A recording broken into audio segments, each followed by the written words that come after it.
Patina. Patina. What is a patina? Kayla? What's a patina? What's up, everyone, and welcome to Austin's School of Bushcraft and Wizardry. Just kidding, not a wizard. Today we're going to be taking a look at my Moarkniv Companion. This is a knife that my buddy Emery bought for me a couple years ago.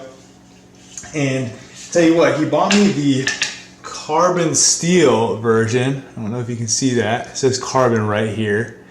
But basically, carbon is useful for a lot of things. I don't really know that much about knives, but I do know that carbon steel rusts. Stainless steel doesn't as easily, but carbon steel definitely does. So I took this out for a couple trips and I got it wet. Didn't think much of it because I don't know that much about knives. And then all of a sudden I started noticing little brown spots all over it. And I just got rid of some. But basically what I've learned is that I want to put a patina on this blade so that it protects it just that little bit. It can still rust, it can still decay, but basically, that's my cat. Basically what I want to do is put that layer on there, see if we can get some protection on it. That way I don't have to worry about it quite so much when I'm backpacking. But before we do that, I'm not going to lie to you. I'm not an expert. Basically, I'm a backpacker. This is me documenting my experience, wanting to share how this goes with you guys. I looked up maybe how to make a design with a patina and then what's the easiest way, and that's apple cider vinegar. So we're going to give that a try. Alright, so before we get started, let's talk about what a patina is and what a patina does. So the reason we want to put a patina on this blade is so that that corrosion that happened on my previous trips doesn't happen anymore. And like I said, it's not perfect. It'll still happen over time, but this is that first barrier, just a little bit of corrosion resistance. But it's kind of funny, a patina, I'll read you a definition here. Patina, a green or brown film on the surface of bronze or similar metals produced by oxidation over a long period. Rust. It makes it so that it is less susceptible to bad rust, I guess. Maybe this is good rust. Anyways, let's get down to business. To defeat the Huns. Couldn't help myself. Okay guys, so I've basically got our items right here that we're going to need to do this. So let me just go through them. First, you're going to need some kind of knife that has a carbon blade. And obviously this is the object of our project today. So I've chosen the Moarkniv Companion carbon. This is the original, not like the heavy duty or anything. Then we've got some paper towels. Next we'll need some Q-tips, a little dish, a mason jar, a funnel, some isopropyl alcohol, apple cider vinegar, and things are getting weird, we're gonna need some mustard, okay? And that's it. Okay, so what you're gonna do first is grab your little dish, grab your mustard, and grab your knife, and grab your Q-tip. Okay?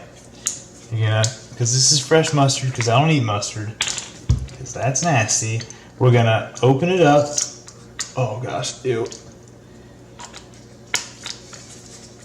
Give a little shake. Okay? Then squirt a decent amount in your dish. Next, we're going to want to grab a paper towel. Get that out of here, it smells horrible. Get our isopropyl alcohol and squirt a little bit on our paper towel. Pop this sucker out of here and wipe it down. Okay? There we go. Discard. Discard the paper towel. Now, we're going to grab another paper towel and set our knife on here just like that. Now grab your mustard and your Q-tip. Keep missing the lens. And what we're going to do is we're going to paint each side. Basically, I want to make a design on here. That's the whole reason for the mustard.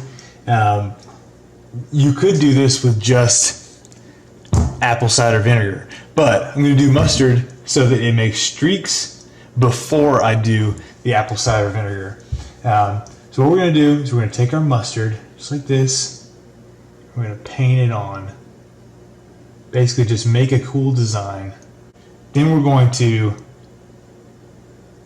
flip it over and do the same thing on this side.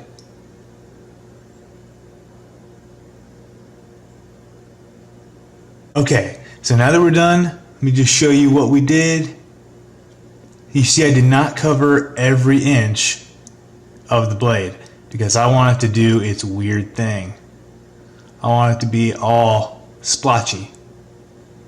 Okay, so now find a way to get it to stand up just like that. Perfect. Okay, so what we're going to do now is we're going to let that sit for about an hour.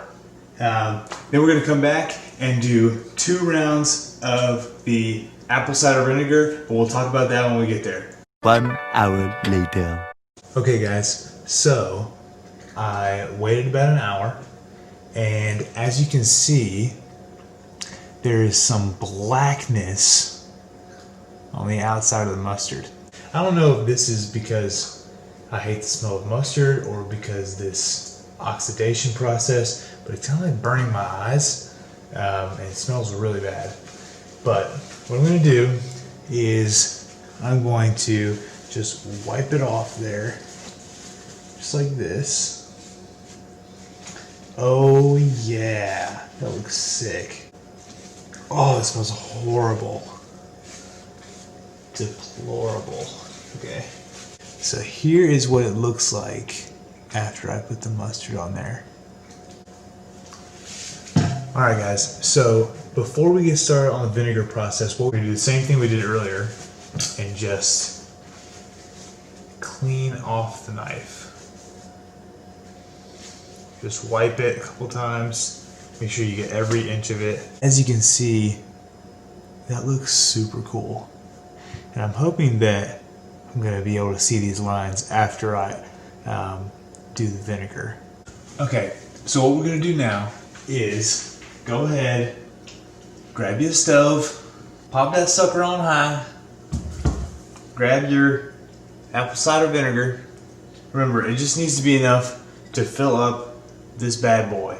So I'm going to pop this whole liter in there, just like this. I'm going to put this on the stove. Pop the lid on and wait for it to boil. Okay, so we got a boil with the apple cider vinegar. So I got my jar. I already measured out. I need 600 milliliters. So I'm going to put my funnel right there. Now I got my vinegar. Pour that up to the 600 milliliter mark. Now I'm going to take out my funnel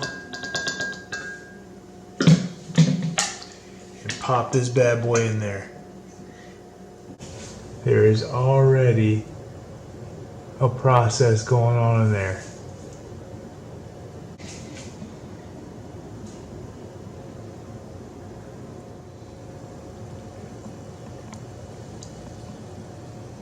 So what we'll do is we will come back in 10 minutes and see how dark the blade is. Okay, so this thing has been going for about 10 minutes and it's still chucking along. Gotta say, it smells disgusting in here. Like rotten mustard and vinegar. I love it. So what I'm gonna do is take this thing out, then clean it up and show you what it looks like. We may do another round, I'm not sure. Okay, so what we're gonna do to clean it is we're gonna take it out, then we're going to run it under some cold water, then clean it off with isopropyl alcohol, then boil the vinegar again if we're going to do another go round.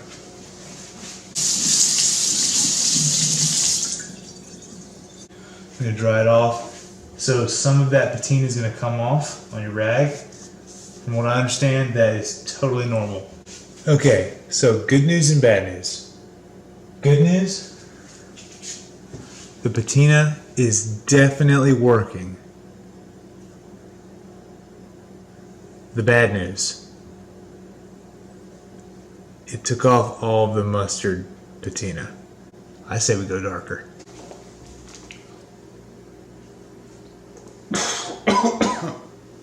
Alright, so I'm taking this bad boy, pouring it back in the pot.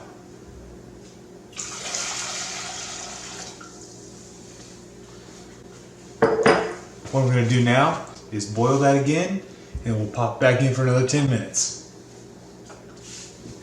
So if you guys are following along, after the next round, run it under some cold water again, clean it off with isopropyl alcohol and your paper towel, and you should be done. Theoretically, you can do it as many times as you want. Honestly, I don't know what's going to happen, but so far I really like the color. I just want it a bit darker. I wish the mustard lines would have stayed, because honestly I think those look pretty dope, but you know what, it's pretty cool like it is. I might try and put those back on there afterward. Who knows? We'll see. Alright guys, so I left it in there for about 15 minutes and it was still going good, the reaction was still happening, but what I did was I took it out, ran it under some cold water, and then wiped it off with some alcohol and a paper towel. This is the finished product. So as you can see, that kind of swirly finish from the mustard went away, unfortunately. I think it just wiped off because you can't even see it under there at all. But I'm really happy with it. Basically, I accomplished exactly what I was trying to as far as protecting the blade and creating some sort of protection for it. So, since this is my first time, let's do a little bit of tips and takeaways. My tips would be decide what you're going to do before you do it. What I mean by that, it came out black. My original idea was to use the mustard and have the stripes. So if you want to protect the knife, just go ahead and do the apple cider vinegar. Because obviously the mustard striations or stripes didn't work. If you want to do just a cool looking knife, you saw how cool that looked. You could just do the mustard. I think that was really cool looking, and if you're going to be careful with your knife and not get it crazy wet all the time, that might be fine. What I've also heard is that if you get the patina started, it at least has that to build upon, because apparently you build a natural patina over time anyways. I may be wrong about that, correct me if I'm wrong. Other than that, I think this has been a good process. It was super easy, especially the vinegar part. You just pop it in there after you boil it, and then it's pretty much over. Thanks for watching, guys. Feel free to let me know if you have any questions or comments in the comment section below. Make sure you stay tuned for upcoming gear reviews and trip videos. See you next time.